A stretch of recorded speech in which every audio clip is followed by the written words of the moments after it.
যা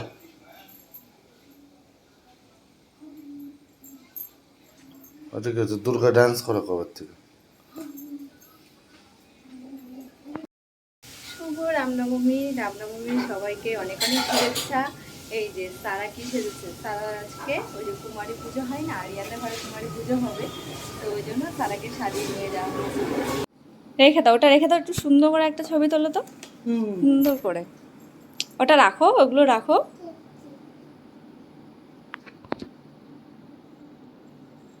রেখে দাও। রানীর দিনকে দেখবে কি সুন্দর নাচছে। এখানে থাক থাক থাক, তুমি একটা ছবি তুলে নাও।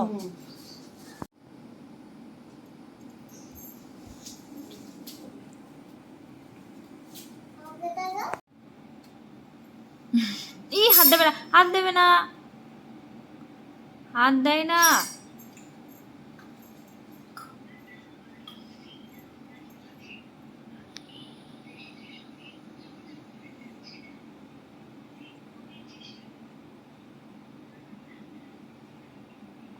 না না না না না, একটু হালকা করে লাগাই।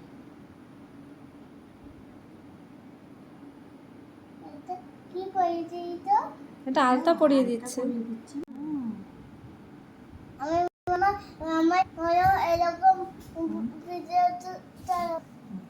আমার এরকম যাচ্ছি পরিয়ে হ্যালো, আমরা এখন একটা জায়গায় যাচ্ছি, তো এই রোদ্দুরে বেরোচ্ছি, ভীষণ দরকার, তাই মানে একজনের বাড়িতে যাওয়ার আছে।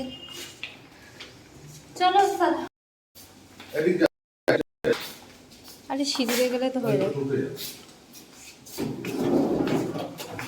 এদিকে আয়, এদিকে আয় সারা। সব কিছু ভালোই ছিল। আমরা যখন এই ভিআইপি রোডে উঠলাম, ওঠার পরে দেখি এরকম রামনবমীর ভিড় হয়ে আছে, মানে যাচ্ছে আর কি। তো কিছুটা যেতেই কলেজ মোড়ের পরে যে বাগুইহাটি, এই সরি, হ্যাঁ কেষ্টপুর আর বাগুইহাটি, ঠিক ঠিক কেষ্টপুর আর বাগুইহাটির যে সিগন্যালটা, ওইখানে প্রচুর গন্ডগোল বেড়ে গেল। মানে ভাবতেই পারিনি এরকম একটা কেস মানে হয়ে যাবে, কারণ এর আগে কখনো শুনিনি রামনবমীতে এরকম ঝামেলা হয়। এই যে এই জায়গা করে পুরো আটকে দিয়েছে পুলিশ, পুরো মানে যা তা অবস্থা। তো মানে খুব মানে বাথরুম বেঁচে গেছি, বেরিয়ে গেছে এখান থেকে আমরা। ওইদিকে দেখতে পাচ্ছ যে সাংবাদিকে ভর্তি পুরো, এখানে লকেট চ্যাটার্জিও ছিল। তো আমরা কোনো রকমভাবে ওখান থেকে বেরিয়ে ভূপতি দাদার বাড়ির পাশে, যেহেতু দাদাদের বাড়িতে চলে গেলাম। আর বৌদি তো জানে না, দাদা নিচে ছিল, দাদার সঙ্গে দেখা হয়ে গেল, দাদা আবার আসলো, বৌদি ওকে বললাম সারপ্রাইজ দিলাম তোমাদেরকে, তারপরে ডিটেলসটা বললাম যে আমরা এক জায়গায় যাচ্ছিলাম, এই ঘটনা ঘটলো। তা বৌদি তো কিছুতেই ছাড়বে না, খাওয়া দাওয়া না করে। বললাম আমার তো রান্না আছে বাড়িতে, যখন যেতে হবে বাড়িতে গিয়ে একটু রেস্ট করি। ওদের বাড়িতে একটু পুদিনা পাতার শরবত খেয়ে চলে আসলাম। আর আমাদের বাড়ির কাছে একটা সানগ্লাসের দোকান ওপেন হয়েছে, তো সানগ্লাসের ভীষণ প্রয়োজন, যেহেতু আমিও স্কুটি নিয়ে বেরোই, বা এই রোদ্দুরে বেরোলেও না প্রচণ্ড প্রবলেম হয় সানগ্লাস না থাকলে, তাই দুজনে একটা একটা করে সানগ্লাস নিলাম, দুটো খুব প্রয়োজন ছিল। হ্যালো, এখন অনেকটাই রাত হয়ে গেছে, আর এখন আমি সারাকে পড়াচ্ছি, ওর পড়াটা কমপ্লিট হয়ে গেছে, একটু বাকি আছে। একদম ভিডিও করা হয়নি সেই বাড়িতে আসার মানে আগ থেকে, ওদের বাড়িতে ঢোকার পর থেকে আর কোনো ভিডিও করা হয়নি। যাই হোক, আজকে আমরা যাচ্ছিলাম একটা জায়গায়, তো সেখানে যাওয়া তো হলো না, মানে গন্ডগোল লেগে গেলো, রাস্তা পুরো একদম ব্লক হয়ে গেল। ওই জন্য আমরা ওদের বাড়িতে একটু বসে তারপরে বাড়িতে চলে এসেছিলাম। এসে দুপুরে একটা খুব ঘুম দিয়েছি, যেহেতু খুব জার্নি চলছিল আমাদের, ঘুম দিলাম। ঘুম থেকে উঠেই যা টুকটাক কাজ ছিল সেগুলো করলাম, করে সারাকে পড়তে বসিয়েছি, আমিও লিখতে বসেছিলাম। তো এখন খাওয়া দাওয়া হবে আমাদের, খাওয়া দাওয়া করবো পড়াটা কমপ্লিট হলে। খাওয়া দাওয়াটা হচ্ছে আমরা সন্ধ্যাবেলায় সবাই খেয়েছি, ধরতে গেলে বাড়িতে এসে ঘুমিয়ে গেছি, সন্ধ্যাবেলা উঠে সবাই খিচুড়ি খেয়েছি, সেভাবে কারোরই খিদে নেই। তারপরে আরিয়ানরা ভাত, অনেক তরকারি এটা দিয়েছে, এই জন্য রাতে আর কোনো রান্না হচ্ছে না। সারাও খাবে না, কারণ সারা একদম ওই 6:30টার দিকে খেলো না, 6:30টার দিকে খিচুড়ি খেয়েছে, দুধ গরম হয়েছে, দুধটা খাবে। আর এখন আইসক্রিম বার করা হয়েছে, আইসক্রিম খাবে ও, ওই জন্য সুন্দর করে পড়ছে। আর ও ওই ভাত তরকারি খেয়ে নেবে, আমি আর শুধু দুধ আর মুড়ি খাবো, আর কিছু খাবো না। আর রাত্রেবেলা ভাত খেতে একদম ইচ্ছাই করে না, তারপরে আজকে অনেক বেলা করে খেয়েছি। ই ই টি ইউ পুরো দুধের উপরে ওই যে কাকিমা একটা দুধ আনবে না, যেরকম পুরো একদম ডাব্লিউ তেল ঘষে, সেরকম তেল ঘষে। এক্স ওয়াই জেড স্মল আবার স্মল।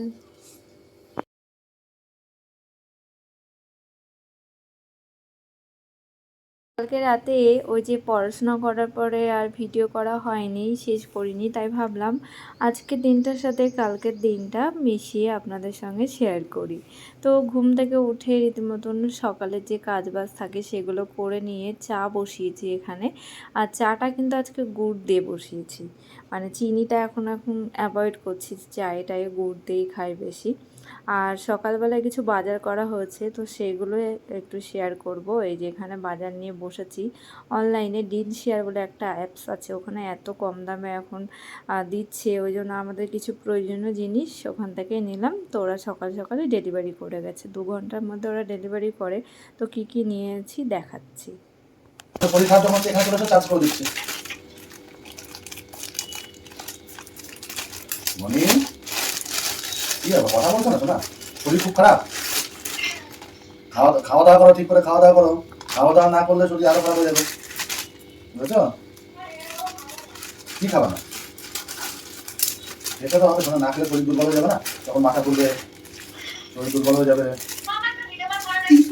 ভিডিও কল করবো? ফরচুনের 5 কিলোর প্যাকেট।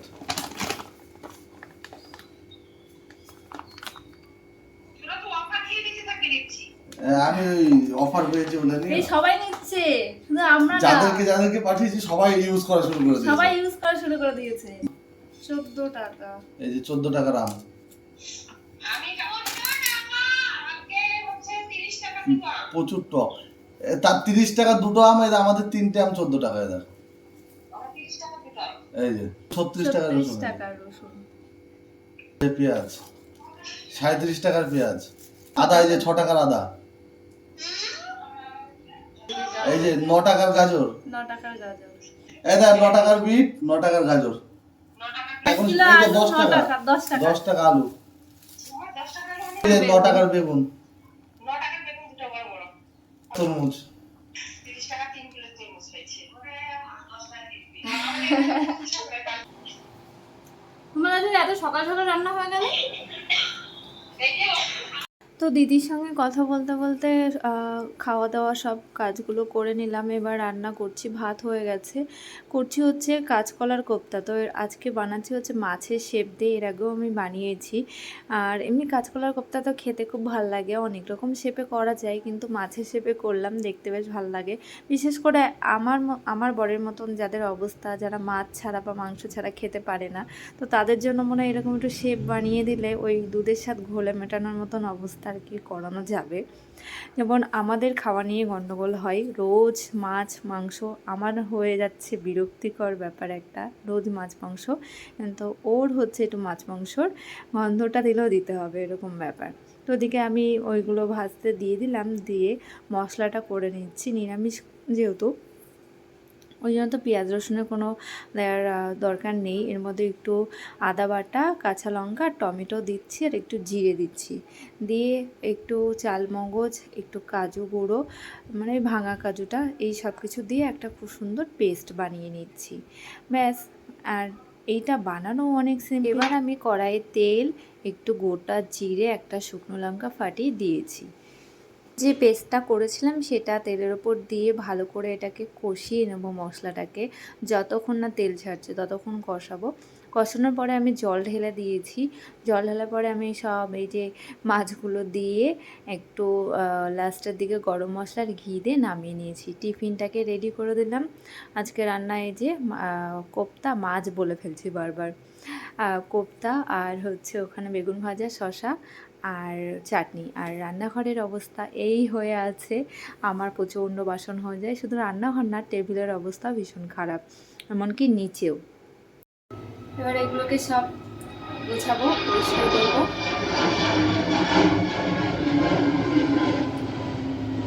তারপরে যাবো সারাকে আনতে। এই রান্না করার পরে এগুলো ক্লিন করাটাই হচ্ছে আমার কাছে ভীষণ কষ্টের। সব গোছাতে অনেক টাইম লাগে আর খুব বোরিং লাগে, ভালো লাগে না করতে এগুলো। আর এত গরম আর রোদ্দুর, খুব রোদ্দুর দিচ্ছে বাইরে। ঘরে ঠিক আছি, কিন্তু বাইরে বেরোতেই লাগছে ভয়। কি করা যাবে, যেতে তো হবে সারাকে আনতে যেতে। এখন হচ্ছে দুপুর, আর সারাকে ঘুম পাড়িয়ে দিয়েছি, দিয়ে আমি ভাবলাম আজকে আর ঘুমাবো না, কারণ কালকে ক্লাস আছে। তো এই কাজটাকে আমি আগে কমপ্লিট করি, কারণ কালকে আমার এই প্রজেক্টটা জমা দেওয়ার আছে। তো ওই জন্য বসে বসে এই যে করলাম। জানি না কেমন হয়েছে, কেমন কি বলবে স্যার, আপনাদের কেমন লাগলো জানাবেন কিন্তু। অনেক কষ্ট করে বানিয়েছি এটা। এই চেনগুলো তো করেছি, তো সেটা আর এখন দেখাচ্ছে না, পরে একটা সময় দেখিয়ে দেবো। এখন বাজে হচ্ছে 7টা 19, আর একদম গ্যাপ দিয়ে দিয়ে ভিডিও করতে হচ্ছে, কারণ একেবারে সময় পাচ্ছি না। যাই হোক, ওই জন্য গ্যাপ দিয়ে দিয়ে ভিডিও বানাচ্ছি। এখন একটু এই সন্ধ্যাবেলা টিফিন করব, দুধটা কেটে গেছে ছানা আর ব্রেড দিয়ে। তারপরে সারা পড়তে বসবে, সারা রায়ান পড়বে, আমি একটু পড়াশোনা করব, তারপরে রান্না বান্না করব। আমার একটা ফ্রেন্ড এসেছিলো, তো ফ্রেন্ডের সঙ্গে গল্প করছিলাম। তো এই করে গেল আজকে। শেখর আজকে রাতে বাড়িতে আসবে না, ওর ডিউটির প্রচুর চাপ আছে, তাই আমার আর সারার জন্য রুটি বানিয়ে নিলাম। আর আছে হচ্ছে দুধটাকে গরম করে নিয়েছি, আর দুধ আর খেজুরের গুড় এই দিয়েই খেয়ে নেবো। আজকের মতো এই পর্যন্তই, বাই বাই।